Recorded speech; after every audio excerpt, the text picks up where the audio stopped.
Dewch ata i bawb sy'n cael ei lethu gan feichiau trwm a rhofi orffwys i chi. Dewch gyda mi o dan fy iau erwyn i chi ddysgu gen i. Dwi'n addfwyn ac yn ostyngedig a chewch chi orffwys. Mae fy iau i yn gyfforddus a dwi ddim yn gosod beichiau trwm ar bobl. Yn ein hofnau dduw bydd yn hyder ni, yn ein gwendid bydd yn gryfder i ni. Yn ein braw bydd yn lonyddwch i ni. Yn ein gwaeledd bydd yn iachad i ni. Yn ein dryswch bydd yn angor i ni.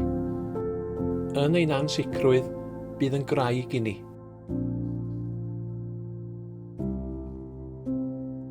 Yn ein tywyllwch bydd yn oleuni i ni. Yn ein galar bydd yn noddfa i ni. Yn ein anobaith bydd yn obaith i ni. Yn ein storm bydd yn heulwen i ni. Yn ein nos bydd yn ddydd i ni. Amen.